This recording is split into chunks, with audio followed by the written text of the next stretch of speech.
Today's intention is to perform, even perform past my abilities. I am so excited about the show's guest today, and I just know we're going to have an awesome conversation that is going to provide a lot of context and hopefully some lessons for everyone that listens in.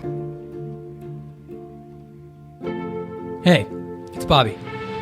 Welcome to Student of Intention, where we help you enjoy the pursuit of purpose. And remember, don't wait, start small, learn as you go. Hi friends, welcome to Student of Intention. I'm your host, Bobby Dysart. And on today's show, I'm very thankful to welcome Carey Ransom. He's a good friend. I'll introduce him in a second, but it's timely that he's joining today's show because the lead lesson for today's show is play the long game. So when I first met Carey, that was one of the very first things he told me that he excels at and that he tells everyone to do, is this idea of playing the long game. My partner in crime here on the podcast, Chris Decker, just earlier today, we were talking about what Student of Intention, may become, and as a community, as a show, as a newsletter. And he himself said, "Play the long game." And then just last week, actually a future guest of the show, Justin Welsh, he had put together an online course that I purchased and I went through. And in chapter 3, I believe, he actually uses the same phrase, "play the long game." And so it just was too serendipitous to not bring up at the beginning of today's show. And I took it a step further and thought about, okay, well, am I playing the long game right now, particularly with Student of Intention? And I came to the realization that indeed I am. And the way I know that is because of one of the show's mantras, which is enjoying the pursuit of purpose. And I know that I am playing the long game because I'm doing just that, enjoying the pursuit of purpose. And I think that's the key ingredient to playing the long game, is being infatuated with the moment, with the everyday, with the process. And I just know 100% I am. This morning I woke up at 4:08 a.m. That wasn't on purpose. My alarm was set for 5:30. But what has happened to me as of late, when I wake up early, I'm ready. I was excited to wake up. I was eager to get out of bed. I went and read 3 chapters of Joseph Campbell's book, The Hero with 1,000 Faces. I posted my newsletter on LinkedIn so that we could pick up some more subscribers, which, by the way, if you haven't, it's www.studentofintention.com. And then I prepared for today's show. I met with my assistant, and then I got a workout in and a run in. So I really packed in a lot in about 4 hours time. And it was because, again, I was enjoying the pursuit of purpose. And I know that this is sustainable over a long period of time because it's just that it's something I enjoy. So with that, I'm going to introduce today's guest. Again, his name is Carey Ransom. He's a bit of everything, but I think most notably right now, he's the founder and president at Operate's a venture studio here in Orange County that invests capital and a world-class team into product-centric entrepreneurs. He's also the founder and host of the Operate podcast. He's an advisor and investor to at least a dozen companies, maybe more. He's I think most importantly to me, what I really like about Carey is he's leading Orange County's innovation charge towards incubating startup communities and making the most out of the rich talent and lifestyle we have here. And he's doing it brick by brick, business by business, one entrepreneur, idea, and product at a time. So with that, Carey, welcome to Student of Intention. Bobby, thanks for having me. It's great to be here, and what a kind introduction. For sure. It's a true introduction. I guess we have to start with that lead of playing the long game, right? Mm-hmm. So again, like that, it was just really crazy that Chris said that to me, and that you just happened to be coming on the show today. Because it just reminded me, it took me back to, I think it was the first time I met you, and you talked to the importance of playing the long game. So tell me about like how you live that today, like how that works out in Carey's world today. Sure. Yeah, it lives out for me in a lot of ways. I think most of that goes back to where I'm from and what I grew up in. So I grew up in a family business, and when I showed up in the world, born into this family, we had a family business that was already well over 100 years old. And that was legacy, that was present, that was what was ahead. And so at a very young age, I started working, and I got the pleasure of working alongside my father and my grandfather and even some of my other relatives. And I started to really understand, we've been in this community for well over 100 years. That gives you a sense that things existed well before you showed up and could, in theory, exist for a long period of time beyond that. And so I think that always that sense of the things that we do today can have very long-lasting impact always has really meant a lot to me. And so it's just been a part of life for me through a number of different phases of life. And I think as a result of that, I look at a lot of areas of my life as very much long. I favor relationships over transactions. I'm usually willing to go first to give without really any ever expectation. I'm a big believer in really this idea of, the happiest I can ever be is in really giving, and that, giving is such a privilege and an opportunity. And so to me, those are how it tends to show up. And then if you think about what I do, I tend to get involved in pretty early stage companies. Those take a while, right? I mean, typically these are pre-product, they're pre-revenue, they're pre-traction, and I'm often putting a lot of money up front with the hope that there will be a multiplier effect on that money over time because of the value that we're creating. And I've been doing that for a long time, and I think that has multiplied. But it also is, you talk about the pursuit of purpose. I determined a long time ago that it's when you're in that early, it's really hard to forecast how this is going to play out. So if I'm not excited about the journey ahead and the day-to-day and the people that I'm in the trenches with, then you don't know how it's going to end.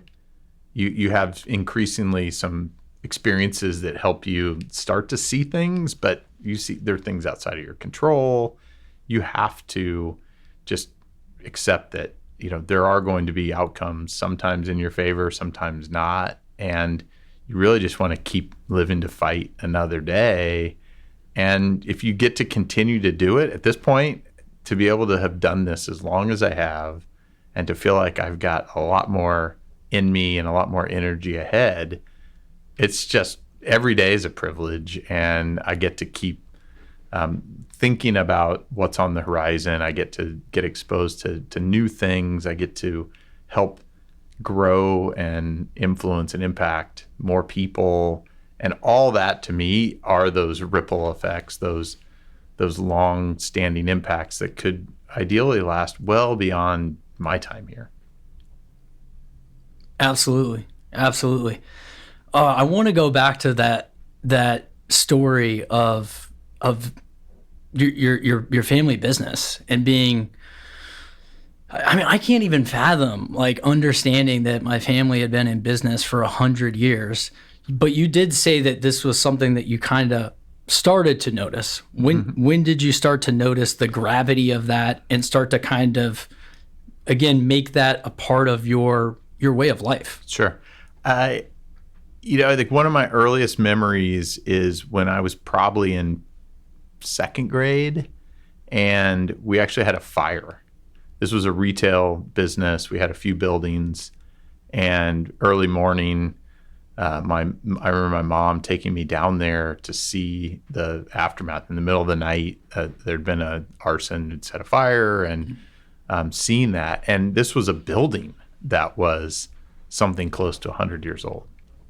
And seeing that burn, I just, it felt like I didn't really appreciate what we had at that point, but I started to really see that somebody did this to us. And then I remember, not too long after that, maybe within a couple of years, I remember a point where my dad kind of made a point of letting me know, pretty much everybody in this town knows who you are. You may not know them, but they kind of know who you are because we've been here a long time. And that you should just recognize that. And that was, that really helped also remind me. And then we had this really tightly knit family as well. Because we had this business, we had extended family that were involved in it. And so a lot of the family gatherings happened, and they happened on a pretty high frequency basis. I ended up moving out here. I have a little bit of family that followed us, but that as a foundation was just really, it was all I knew at the time. But I think, as I started to appreciate, wow, this has happened for a long, long, long time. That's not typical. Yeah, definitely not. Definitely not. And so kind of ever since, you went way back. So you were kind of taken back, rightfully so, from that fire, and kind of witnessing something in a physical sense of that building that had also been there for so long, being burned down, being changed. So you've kind of been grooming this sort of idea, or at least studying it and kind of putting it into practice ever since? Yeah, I think, the way I would look at it is, and we rebuilt from that, and then we really rebuilt several years later and modernized something that really needed to be. And I think it gave me sort of a sense of, having this foundation is interesting, but there is renewal that needs to happen. There is evolving, and there's change that is constantly happening in the world. And I think that was that curiosity of the change and the pace of change. And I have a lot of gratitude for my parents exposing me to a lot more than this family business in this small town. And I sort of, every once in a while say, it's your fault because you allowed me to explore that curiosity. I felt this really interesting pull to California at a young age. And I wanted to come out here for college. That didn't happen. I wanted to come out after college. Didn't happen. It took me sort of a third time around, and I finally made it out here. But I felt the pull for a long time. And I think it was there's something dynamic and different there that seems like that's going to fit me. And I think that's where I need to be. And so that I felt for a long time. And this sense of foundation that I came from, I think gave me the confidence to say, I can go, I've seen this thing be built and last for a long time. I think I can go do that somewhere else. And I need to go find where that might be. I don't even know this because I had that same pull too, right? I moved out to Southern California from Ohio about, I guess, 13 years ago. And it was just, as soon as I put my feet in the sand the first time, I was like, I know where I'm at. Like, I'm supposed to be here. I've actually never asked you, so when did that pull happen, and where were you come from? Because it sounds like you were trying to do it a couple of times, but it took a few cracks at it. It did. I was in Chicago, and at least the way I recall it and the way our brains work, a couple challenging winters. And I'd been in the Midwest pretty much my whole life. And it just started to chip at me of, like, why am I still here? There's got to be another way to live. And then I was in the software industry after the .com crash. shortly thereafter, there was what I would call, and it's really never been talked too much about, but there was kind of an enterprise software lull. And what happened, there was a big run up into before year 2000 of people just buying software, really sold around. If you don't have software in place and the clock turns, you may be out of business. And, Right. We got to Y2K, not much of that happened. And then people said, what is all this stuff that I bought? And, the company I was in was not doing great. And so I thought, okay, I'm not in the right place. Company, I'm not in the right place. City, this is the time to do it. And so I convinced my wife to go take a flyer and said, let's go somewhere else. And I used grad school as an excuse, because that way we put some boundaries around it. Said, okay, we can go to a place, we can go to a school. It's got a defined period of time. There's a built-in social network there. And if we like it, great. If we don't, we can always come. We know what life is like here. Mm-hmm. And so we came out to LA, and similar, I would say, putting my feet in the sand in Santa Monica and looking around and saying, I think I could be here a while. Yeah. And it's almost 20 years ago. Yeah, you've definitely settled in a little bit. So, we started to talk about your day to day. Obviously, you're very comfortable. Early stage companies, early stage founders, putting that first money in, leading the charge, so to speak, at really the earliest levels. And a lot of it sounds like it was built up, again, all the way from your story, all the way back into second grade. Now, I've got to think there's kind of degrees of this spirit that again, you kind of approach your day with. What has that kind of graduation looked like? I'm really interested and fascinated for somebody who's done it that much and for that long. Like, what do your new challenges look like? Mm-hmm. And what do your new opportunities or your growth edges look like? Sure. So as I think about the sort of the graduations, given where I come from, I would say I definitely have that ownership mindset. And so the way that I show up is I'm an owner, a part owner. I don't have to be a control owner. As long as we, and a lot of what I learned, I feel like came from my dad and my grandfather. Not asking anyone to do anything you wouldn't be willing to do. Leading by example. Being willing to help, bring people along, and really almost this sense of an extended family. We had people that worked with my family their entire careers, and then their kids worked there their entire careers. They were by all descriptions in my book, they were family, right? Yeah. And so I think that sense of ownership, that sense of, allowing others to be part of this and sort of this be an extension of their family is just sort of how I tend to think about it. But then I want to express that. And, I identify as an entrepreneur, but I can do that. I feel like I can be that in a lot of different ways. It doesn't necessarily mean I have to be the founder. It has to be my idea. And as I think about building companies and I played a lot of sports. I definitely enjoyed team sports more than individual sports. And so that idea of being able to identify and build this just incredible team with trust and love for each other is always to me kind of the ultimate of what I feel like I'm trying to strive and build to.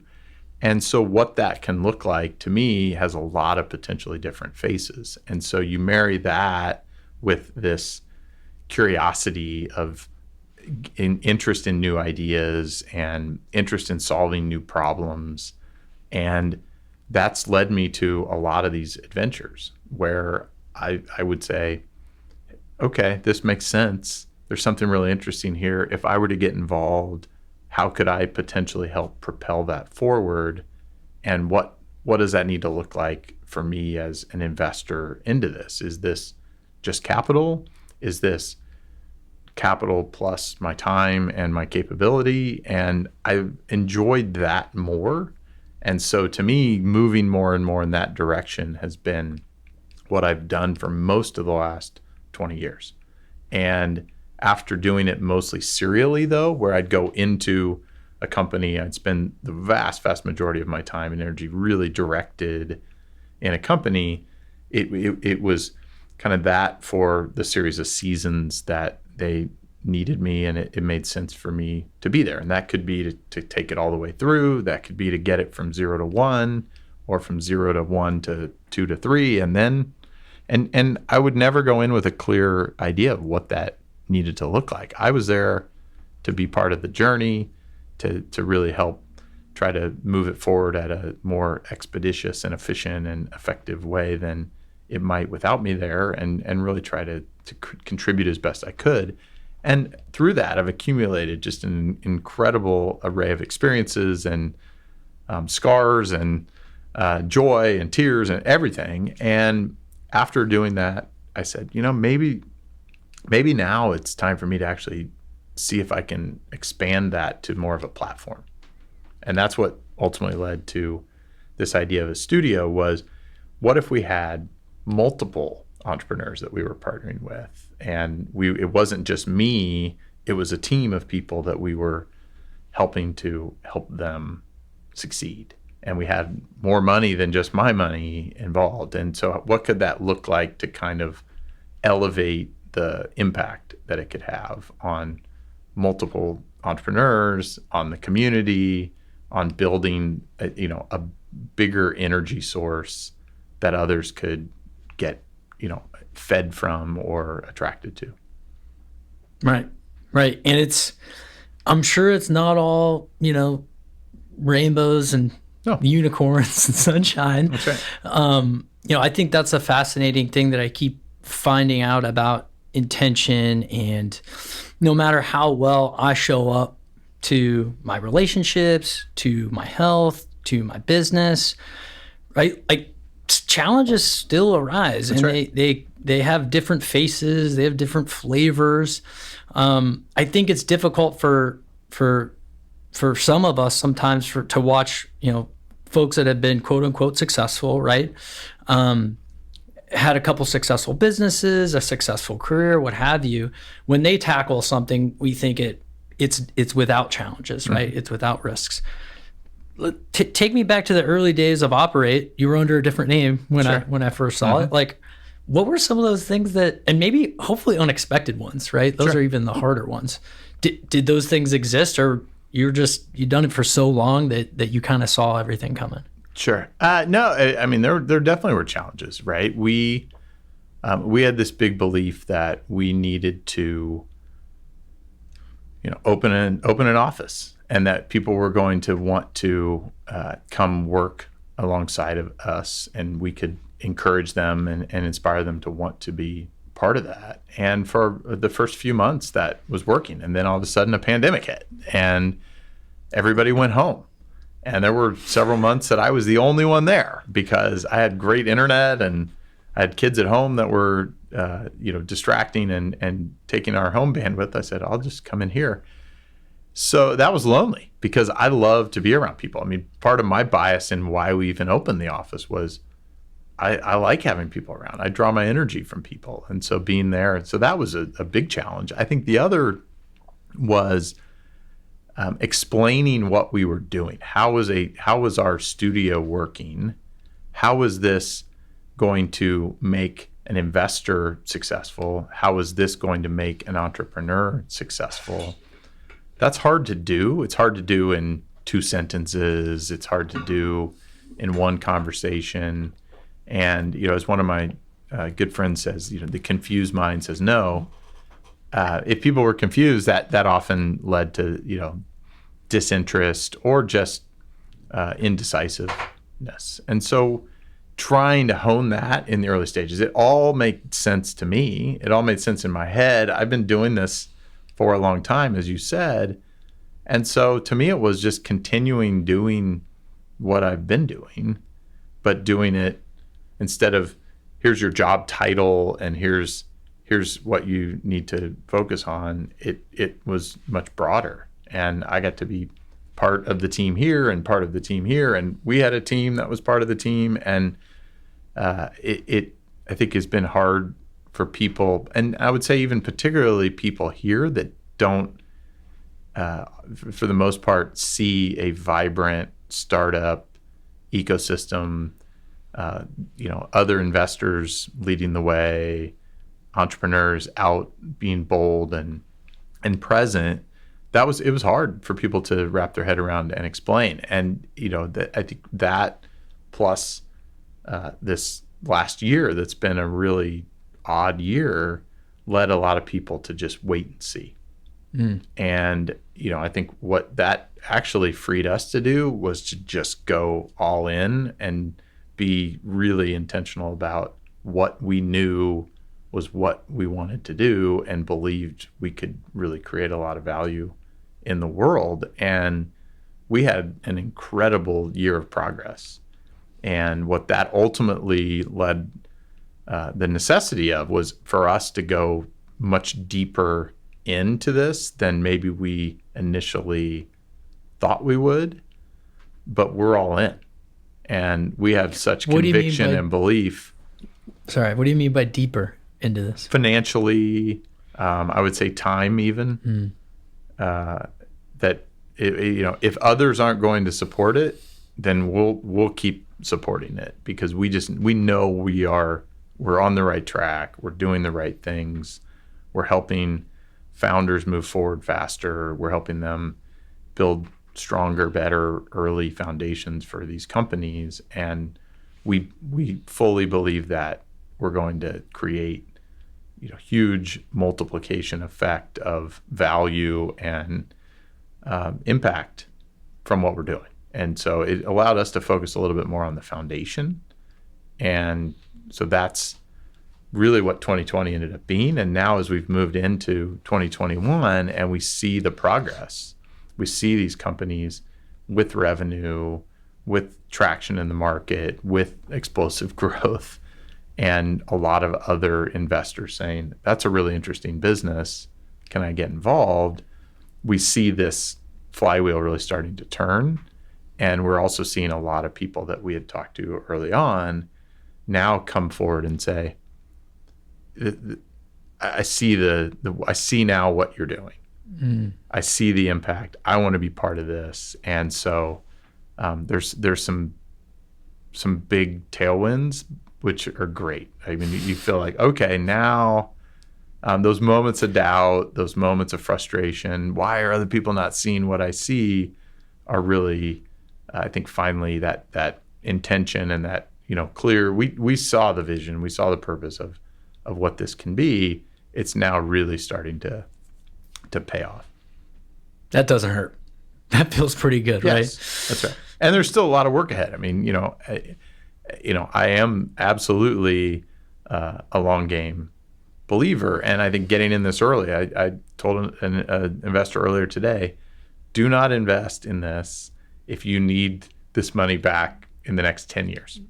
Ooh. Because I can't promise you that it will happen any sooner than that. It may, but that's how you should be orienting your time. This is really illiquid. These are early companies, and ideally you're getting 10 times your money back, but it's going to be a while. That was actually the first time. Thank you for sharing all that. That was the first time I just thought about those early days with the office, and it was such a bummer to see it close. Like for me, first I introduced you the way I introduced you because I saw your vision. I was like, this is awesome. Like about time, right? About time somebody did this in Orange County, and to see that office there, I remember just walking in there and kind of saying like, oh, this is cool. He's doing it. He's taking the leap. And it felt like just this little bit of momentum was kind of taken out from under us. Is personally taken out from under me because I was like, I can't go there anymore. And I was, consulting, still am consulting, but I, for about a year, was like, okay, I'm just going to set up shop here, here, and here. And that was a little Costa Mesa stop that again, was kind of taken away in short order. Now, You also talked about those other challenges that came in, and you kind of had to react. And your reaction was just kind of doubling down, going deeper, right? Sticking to your vision that much more. Was there any changes at that point in yourself and how you showed up that you had to maybe do differently? No, I think, one of the things I said from the very beginning is that we know that this needs to exist, but exactly the form of how it needs to exist, it's not fully clear yet. So a lot of what I would say to Michelle, who's our chief of staff, and hadn't really been through a startup of startups like this before, very few people have, was make sure we write everything in pencil, because we're probably going to edit it. We're probably going to erase it. I mean, even the name. I mean, it's ironic. We built this sign and we hung it up, and I'm like, we probably should have done that in pencil. But part of why we changed our name was just because we didn't exist solely. We're based in Orange County. We will be here. I have no intention of going anywhere. But we were open to entrepreneurs from a much broader area. We believed that Southern California was going to get increasingly connected. We had ties into San Diego. We had ties into LA. And we were looking before we were making such good early progress. We thought, wow, we probably should expand, and maybe we'll open a second office in LA. And we were even looking in LA right before COVID hit, at maybe having 2 days a week we'd be up there, 3 days a week we'd be in Costa Mesa. That would create better bridges, and our founders could work across both, and that could be really interesting. And I remember I registered some domains that had LA in it, and was like, oh, well, maybe we'll do it that way. And I think the name was causing us more confusion than it was clarifying. And so we really said, okay, who are we? And I think Operate came out of that. It was, we're operators. We really are like the people putting it all on the line and pursuing their dream. And we just want to do it alongside them. And I think there were a couple local people that really liked that name because it had OC in it. We had, 100-fold support of people who said, oh, now it's much clearer to me who you are. And we said, okay, that's probably a good thing. Yeah. Yeah, I actually think that name change and going through that process is actually a pretty good metaphor for what we have to go through sometimes on individual levels. That's right. Right? That phrase, confusion, leads to no, like, yes, in more ways than one. That's right. Right? So what did that conversation look like? Because I think we could all take away from that. Because again, it's not an easy conversation. You settled on that first name for a reason, but something must have just stuck out. It must have been kind of gut feeling that led to action. What was that like? Yeah, I think I'll credit my partner. He really pushed it first to say, I think there is just too much confusion. Somebody, oh, will you, do you want to meet a founder from LA? Do you want to meet a founder from Seattle? And I would say yes. And they'd say, well, do they have to move down there? What's the model? And I think it just kept sort of piling up. And we said, we need to really think about, are we as clear as we'd like to be? And look, I've been through enough startups. I would guess in close to half of them, we've had a name change at some point, either because we needed to pivot and the name didn't make sense, or we were successful enough that we needed a bigger name that really fit with this, new emboldened vision that we had. And so I think in the case of Operate, it was a little of both. It was a little bit, we weren't really pivoting, but we were really trying to clarify. But we saw, and I think, once COVID, it felt like, hey, this is going to take a little while. We opened our aperture. We started looking at opportunities somewhat unbounded. We were starting to look at things outside the United States and said, look, if we can be clear about our values and who we are and how we work with founders, if we're going to be in this permanently distributed virtual workforce, and our world of software tends to be able to do that easier than many others, then we should be looking for just the best people to build stuff with, to partner with. And it shouldn't matter where they're located. Right. Yeah, I kind of presented you with that opportunity. Mm-hmm. I mean, in some ways it could have been, I mean, now that I guess this is the first time I'm really thinking about how new this venture studio was. Mm-hmm. And for COVID to hit like that, like there's just a lot of reasons to be like, you know what, maybe this is too hard. Maybe it's not the right time. But clearly that's just not your MO. I was actually listening to your last podcast. I forget the woman's name. She was a corporate attorney. She had just... Oh, Jennifer Friend. Yes. Yeah, amazing. And there was a great part in there where you were both talking about fearlessness, right? And certainly this is not just starting the venture studio, but starting the venture studio in the midst of a pandemic, switching gears, trying to open your aperture, shift a little bit. You've got to, I have this saying for me that I have to like constantly remind myself, which is choosing opportunity over fear. Because fear is a good motivator. I've been motivated by fear for a long time. And only, I would say recently, really am aware of how often I want to choose opportunity over fear. So I still consider myself in my infancy in terms of kind of honing that craft. Talk to me a little bit more about how you view it. It could be in that moment. It could be just moving forward. This idea of fearlessness, because I'd argue it's not fearlessness. Like that's the absence of fear. I think it's still there, even for someone as accomplished as you. But maybe I'm wrong. Yeah, I'm sure that I'm not delusional enough to say I have no fear ever present. But I mean, I definitely focus on opportunity, and I think as well as that, I focus on gratitude. I just have such appreciation for the opportunity. As I was driving over here, I was on the phone and I was sharing that, just with another investor. We were comparing notes, and I said, I just am so grateful for the opportunity that I get to work with these committed, passionate, creative entrepreneurs and get to build, these trusting relationships that are ideally going to propel them in a way that they may not even fully appreciate or recognize at the time, but probably later will go, that mattered. That mattered a lot. And that I just feel so fortunate to be able to do that, and having perspective on the greater world, and saying, there aren't that many people that get to choose to do this, and are okay to go deeper and to go without a steady paycheck, or and really look out and say, this may not come back to me for 10 years.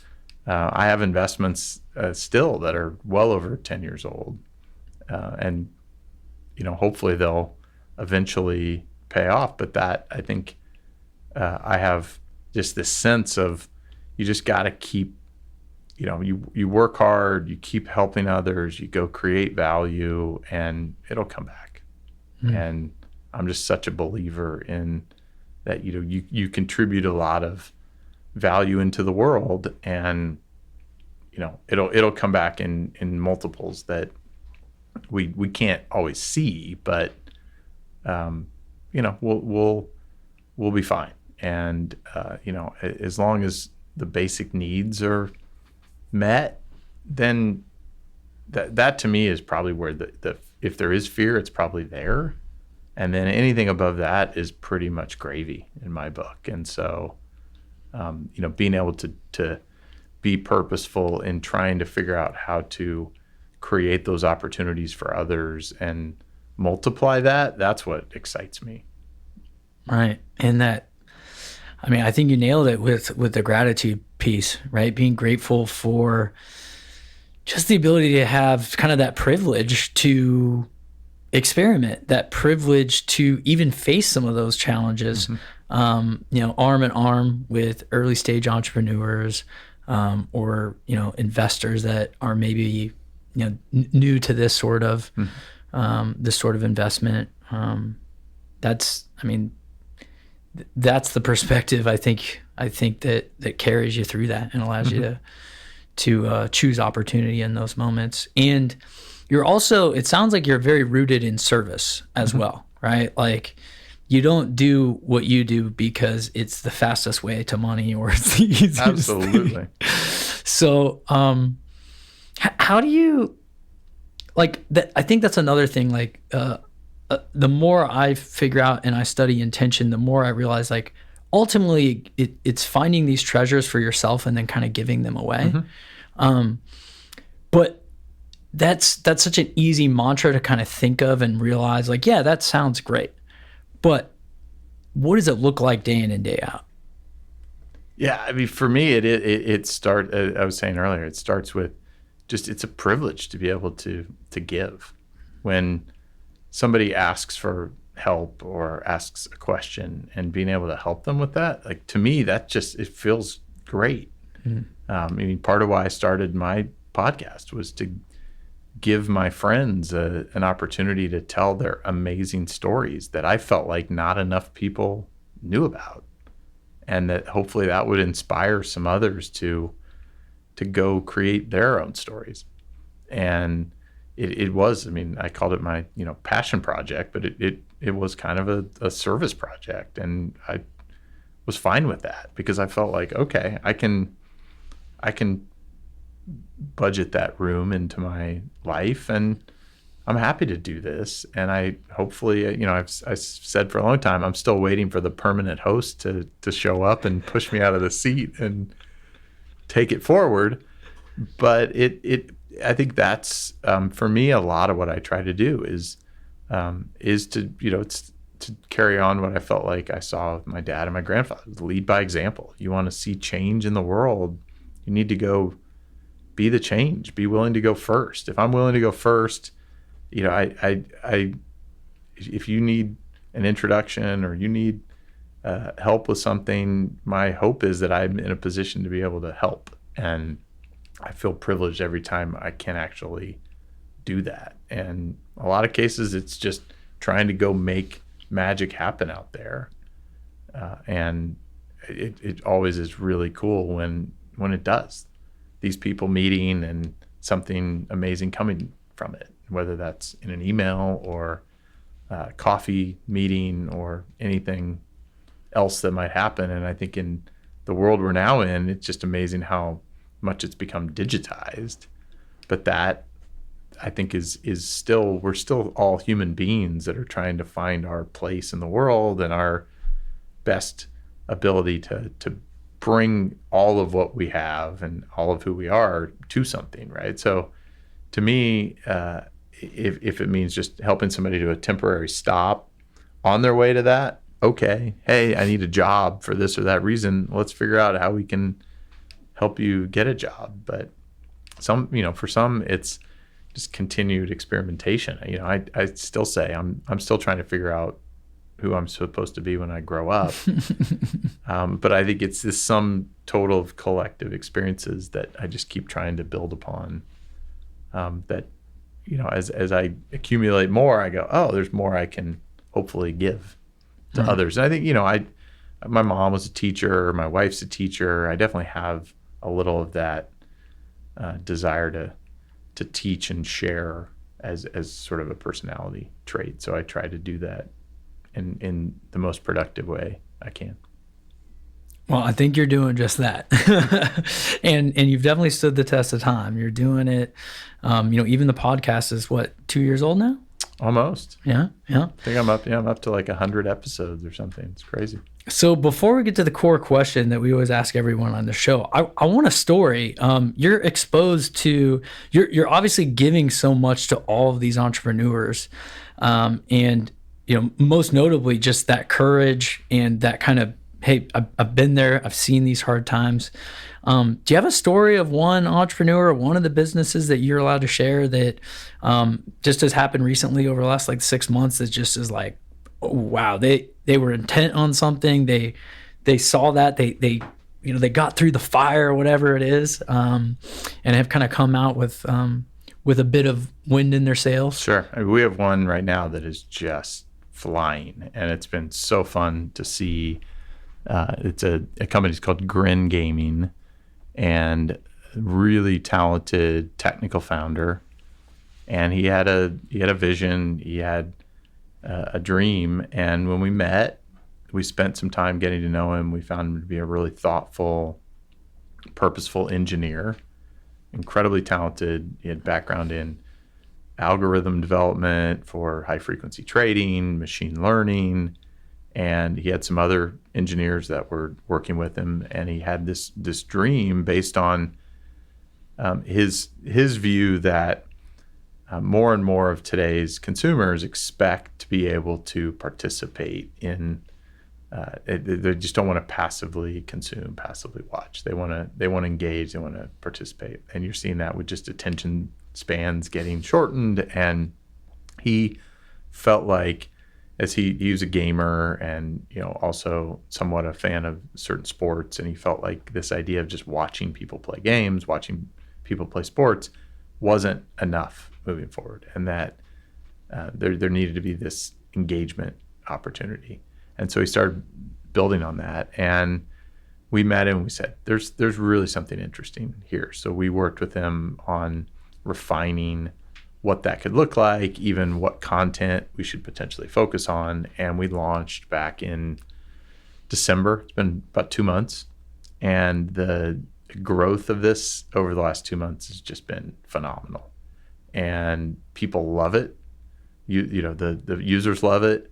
He gets messages from them, whether it's after, in the chat, in the actual product itself. And so you can watch an NFL game or an NBA game or somebody playing competitive esports live. And during that, you're getting this concept of, he calls it micro wagers or real-time predictions, where you're getting every couple seconds a question, what's going to happen next? What's going to happen next? And we've built the whole system to be able to take this in, understand the context of what's happening in real time, and then surfacing a prediction for you on what happens next. And it's really a game within a game. And so you're competing against all these other people that are trying to predict and see what happens. And it's all designed to be fun. And we call it, it's Grin Gaming. It's supposed to be this whimsical, fun thing. And we've unlocked something. The target is probably an 18 to 25-year-old, and they have the engagement attention for this. They like the cadence of it. It exhausts me, which is funny. Yeah. It's fun, but it exhausts me. They just love it. And we have just seen this thing start to take off. And his sense of confidence and I would say in a little bit maybe even relief that this is real now. People are telling me how great it is. It's so cool to see. It's so cool to see just a founder who was grinding and he and his team worked so hard, and to see that now getting validated and reinforced is just such a fun thing to be a part of. And we were the first investor, we were the second investor. We have a couple folks on our team that are deeply embedded. One's pretty much working there full time to really help create the machinery, and it's working great. And the market's responding. We've got other investors that have joined us now on the journey, which is also validating for him and for us. And it is likely to be a really, really successful company. Awesome. That's awesome. Great story. Is so with him, and I guess even your other companies, when they go through these moments of, and you used a great word, relief, right? Like relief it's timely, I think, sometimes. Yeah. And I'm curious, do do you help let him know that he should feel relieved? Because sometimes you get grinding. That's right. You don't take stock in like, hey, I did that. Yes. Right. What does that look like at Operate? We care about the humans. I mean, this at the end of the day, we're making decisions to work with other humans, and they need to. I tell founders all the time, we might exhaust you, we might exhilarate you. I'm not sure. You have to sort of decide. But we're going to try to be as authentic and real about who we are. We're trying to align to your biggest possible success, you becoming your best self, and then that's what we're aiming for. And you have to want that, and you have to want us to be part of that with you. And so, really, what I think that when it shows up right, that shows up as confidence. We're helping provide them a lot of confidence, and so that doesn't mean we don't have coaching conversations, feedback. How could we do this better? What did we learn here?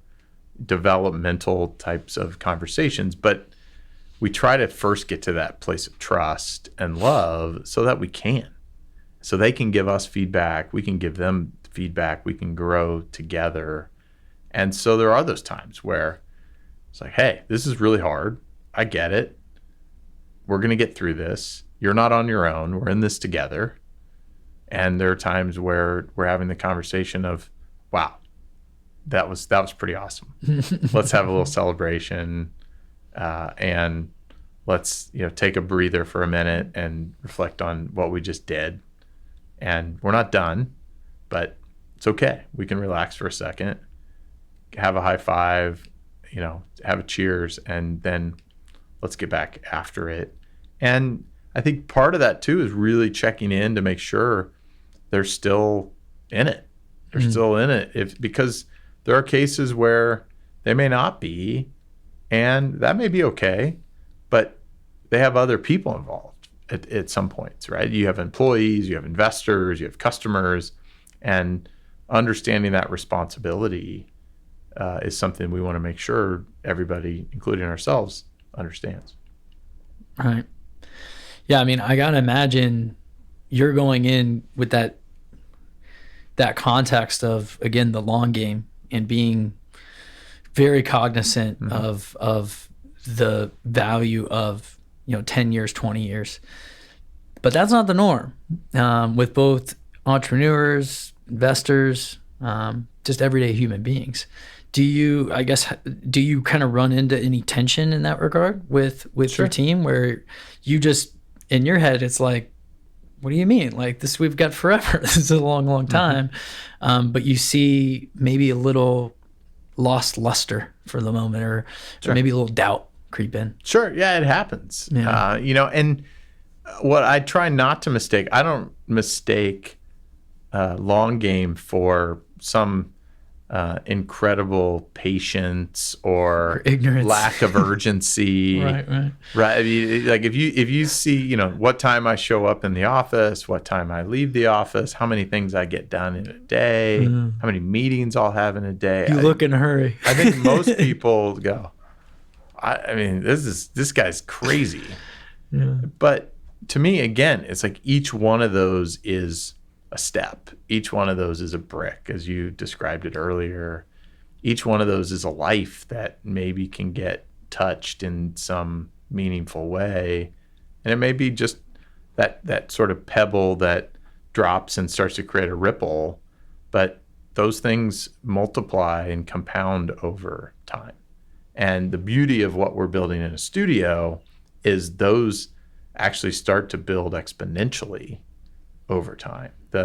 Those first few years, it's sometimes hard to see it, but as they start to turn, you start to get some of those exponential effects. So the investor relationships that we set up, the founder relationships, and the teams that we support, those start to multiply out to others over time. And that's really, I think, what we're most excited about when we think about 10 years out, 20 years out, is there could be hundreds of companies with thousands of people that have worked on interesting things to solve big problems in the world and create value, that's pretty cool to have been able to be a part of that.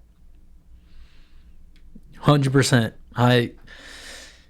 I have little concept of exactly like how you're doing it and everything you're facing every day, but I have a extreme appreciation for the fact that you're doing it. Like, I think in Orange County with the vision, like just the way that I look at it, I'm just blown away. And again, to think about it during the pandemic and then to hear some of these success stories that you've had, like, man, just good on you. Thank you. Sure. Thank you. And I mean, it's early. Like, I think people in many cases are shocked to see, oh, you've only been doing this for about a year. Exactly. Yeah. I mean, it was a long time coming. Right. There's a lot that built up to it, but yes, it takes a while, right? The idea that this is going to, what's your track record? Mm-hmm. Well, I have a track record. My personality is not one of self-promotion. I started a podcast to promote others. That's actually where I get really excited. And I think that's partly why this works is I love promoting our founders. Those are awesome. Right. And it's probably a more comfortable place for me. Right. Yeah. And as you keep going along, right, there's just that baton passing of like Carey's thing to operate the entity, right? And that is happening like hour by hour, day by day right now. Operate is becoming its own entity with its own track record that is independent of you. That's right. That's certainly the goal. I mean, I know very clearly that, my family's business would not have lasted as long as it did had it not been able to exist without a single person. So a lot of what we're doing, we're trying to build, we're bringing in people with much better skills than me, complementary skills, systems that we can create and reinforce. And we're trying to create learning within the organization so that we can expand the group and the impact, because I don't want it to be my name. I want it to be, something foundational that lasts for a long, long time. Love it. All right. Well, so I feel silly asking you this question because I feel like you put intention around, new challenges and opportunities hourly, right? Based on the sound of things. But question we always love to ask here on the show is, what is something you want to metabolize? Or what is something that right now you want to put a little more intention around? Mm-hmm. I think the thing that I do want to do more of is, and I've been putting some seedlings in place, is I want to reach more people early in their careers, still maybe figuring out what first job or what I may want to be. So think college students or recent college graduates. I want to reach more of them, and I want to show them that they can do anything. They can be anything. They can think bigger.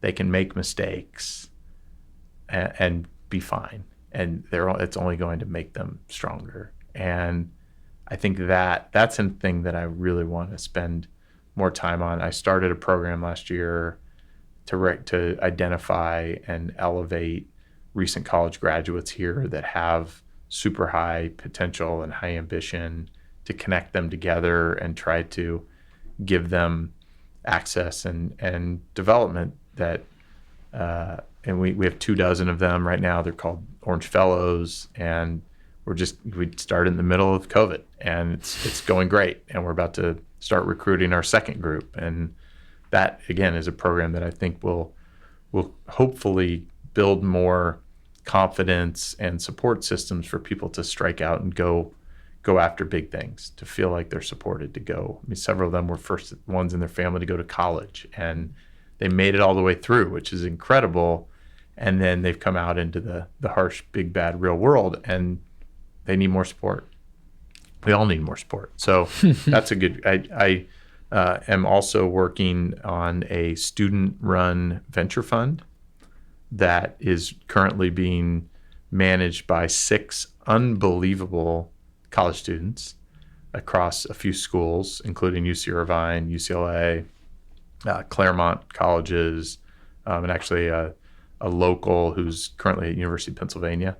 And we're working on a venture fund, and we've already made our first investment. We have some other people that are committed to investing in it. And the goal there is to help people learn about what is high growth, high innovation, disruption kinds of companies. What do they look like? What do they look like to identify? What do they look like to fund?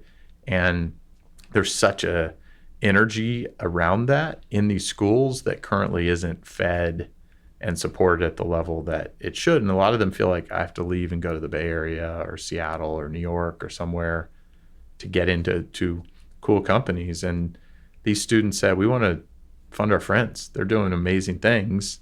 We know who they are. We get to see them.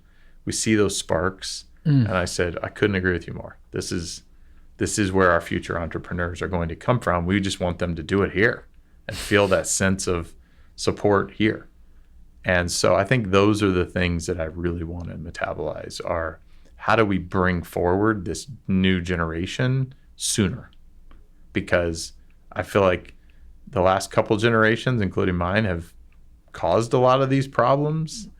And we need to start working on compelling, sustainable solutions here and globally. And I think this next generation is really attentive to that and aware of that. And we need to lift them up and support them to do it. Sounds like a lot more than seedlings have been planted. A little bit more. Yeah. Wow. I had no idea. So that's two different programs? Two different programs. Yeah. Yeah. I mean, my own work in Student of Intention, I'm starting a beta community, a beta leadership community, I should say, next week. And eventually one of the big grander visions is, involving, thousands of people. And it's funny, I too want to kind of lean towards that younger generation. Cause for me, I'm just like, why isn't these, some of even the principles you've mentioned, right? The long game piece, the gratitude piece, the service piece, right? Like, why aren't these like core principles of living an intentioned life? They're not really taught in school. My parents didn't teach me, and they were great parents. I love them. Mom, dad, still love you. You guys are awesome parents, but they didn't really teach me these things. So I think it's really necessary, and in these applications as well. Anything regarding tech or investment in your peers, like that's special. That's really good work. Cool. So I guess what's that next step look like with that work? Is it just more of the same, or is there something else in the immediate? You're like, you know what, I could still give just this much more, and kind of allow it to be a little bit more in my purview, because it sounds really important to you. It is, and I continue to push those things forward. My goal is to get them to a place where they're not reliant on me to be there. I thankfully have others involved in both of those that, as I tend to say, I don't believe that I'm great at anything. And so that leads me to try to find great people to help me. That's a silly, humble thing, Carey. And so I've found that at times I can draft others into helping, and that's fun too, because then you get to build it alongside other people. And so I think it's just, continuing to make sure those are cared and fed for so that they can really start to take off. Awesome. Well, I've really enjoyed this conversation. Thank you so much for making the time. I mean, I already know how busy you are. Now I know you have two kind of up and coming youth programs, for lack of a better phrase. So you're even busier than I first thought. So for you to make some time to hang with Chris and I here in the studio, sincerely, thank you. Great to be here. And I value the friendship and appreciate the opportunity to reflect on a few things today. So thank you. Hey, it's Bobby. Thanks for listening to today's show. For more, follow Student of Intention at www.studentofintention.com. And remember, don't wait, start small, learn as you go.